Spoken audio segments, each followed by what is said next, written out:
Boy, oh boy, guys, a report from Axios came out today that has me asking a few questions. Because reportedly, mainstream media journalists are upset with the Democrats who support Joe Biden and the Joe Biden administration because they say that the Biden administration has hidden Biden's obvious mental decline from them. And the Democrats who support Joe Biden say now that since his disastrous debate performance, that these journalists will be probing into what is actually going on with his mental state or lack thereof. It leads me to ask a few questions. Where the hell have these journalists been over the past 3.5 years? There has to be at least hundreds of clips circulating online of Joe Biden, footage of him wandering around the White House lawn, being led by the arm by Jill Biden or by Secret Service because he doesn't know where he's at, having to be led off stage, claiming that he's spoken to dead people. The former president of France, Macron, who has been dead since 1996, and the former chancellor of Germany, who has been dead since 2017. He's claimed he spoke to these people. And nobody in the mainstream media is calling this out. The only people that have called this out have been people like Glenn Beck or people associated with right-wing, non-mainstream media outlets. The only person who has done the proper job of a journalist that I have seen in the mainstream media this entire time has been Peter Doocy of Fox News. If you've watched him in some of the conversations that he's had with the White House press secretary, he has really kept her to it. But they want to double down on this lie that Joe Biden is fine. He's just working hard and it's obviously taking a toll on him. Something is wrong, my friends, and it's dementia at best. But when you're claiming that you speak to dead people, and when you're claiming that you are responsible for things that Donald Trump is responsible for, take a listen to what he said to George Stephanopoulos in an interview that was given by ABC News this past Friday. He's taking credit for peace in the Middle East, saying that he was responsible for a plan for peace in the Middle East. Since Joe Biden has been elected, we've seen rampant violence in the Middle East between Israel and Hamas. Hamas has ran rampant. Joe Biden was the one that pulled us out of the Abraham Accords, which has to be given credit to Donald Trump. He was the one responsible for that. But I want you to listen to this, and then I want you to listen to what he said when he was questioned by George Stephanopoulos about whether he thought he was capable of being the president of the United States for another term, because it gets very, very interesting. I want you to listen to these two segments, and then we'll talk about it. Concern is that this seems to fit into a pattern of decline that has been reported on recently. New York Times had a headline on July 2nd, Biden's lapses are said to be increasingly common and worrisome. Here's what they wrote. People who have spent time with President Biden over the last few months or so said the lapses appear to have grown more frequent, more pronounced, and after Thursday's debate, more worrisome. By many accounts, as evidenced by video footage, observation, and interviews, Mr. Biden is not the same today as he was even when he took office 3.5 years ago. Similar reporting in the Washington Post and the Wall Street Journal. Are you the same man today that you were when you took office 3.5 years ago? In terms of successes, yes. I also was the guy who put together a peace plan for the Middle East that may be coming to fruition. I was also the guy that expanded NATO. I was also the guy that grew the economy.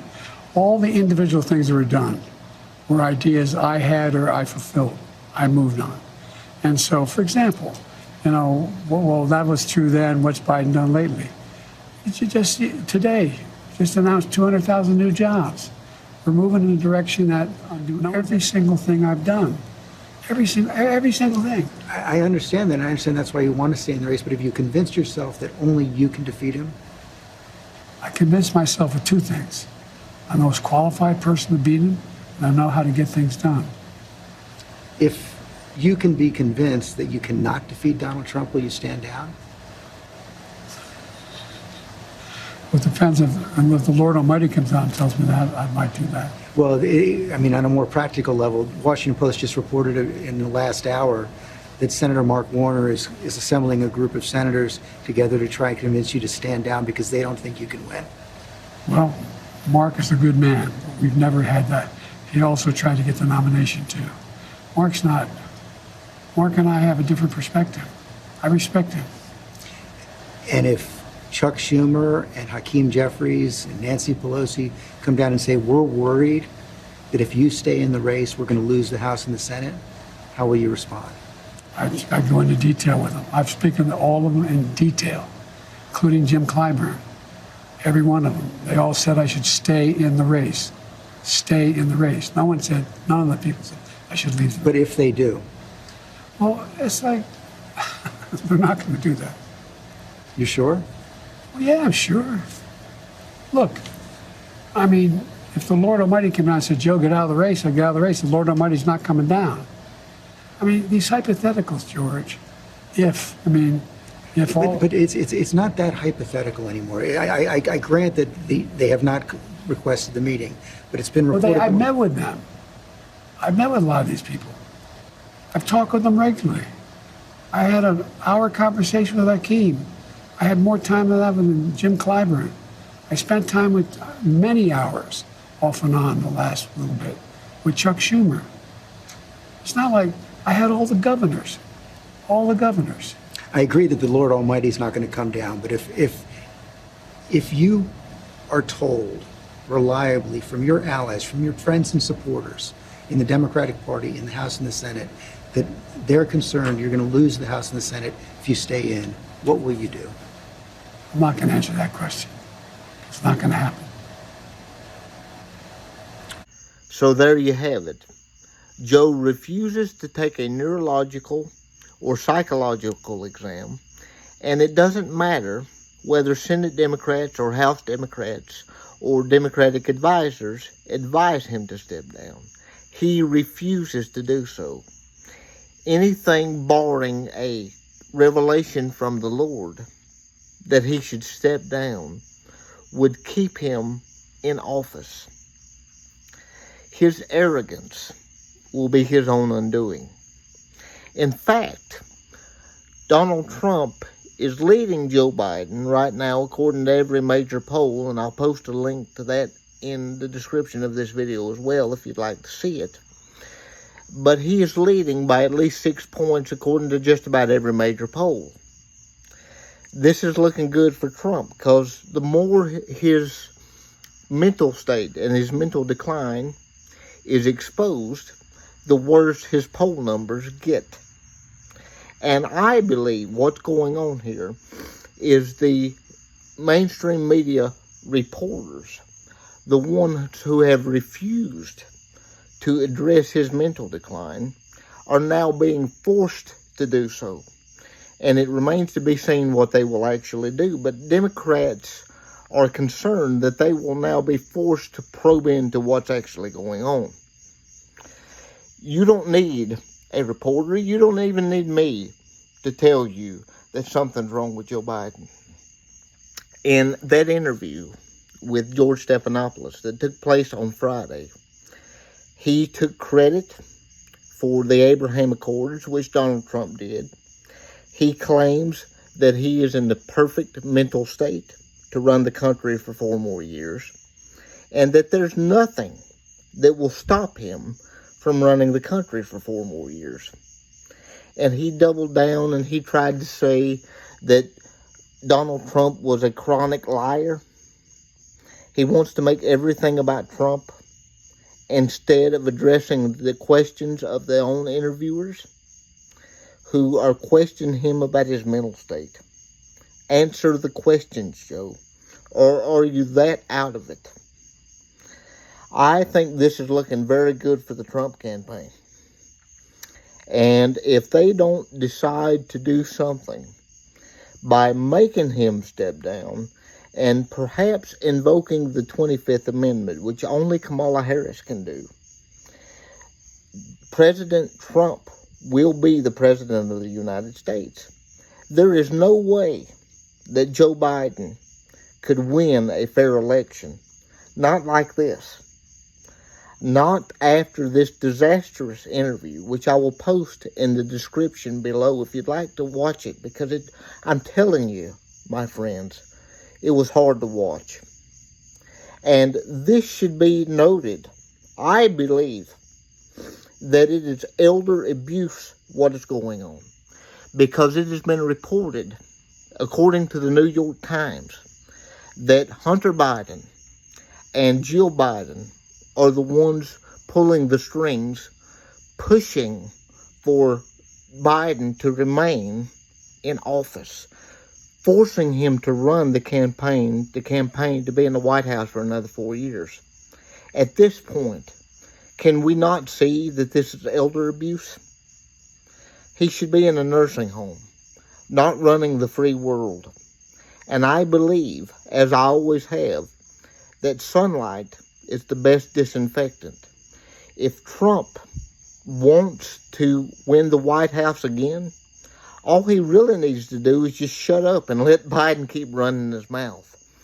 Because the more he opens his mouth, the more the American people will see that he's clearly out of it. It doesn't take a rocket scientist to figure that out. Given the interview that he gave this past Friday, and many, many interviews, which I could point you to, there were times when he referred to himself as vice president in speeches. There were times where he referred to himself as a senator. He doesn't even know what office he's running for. This does not sound like someone that should be running the United States of America.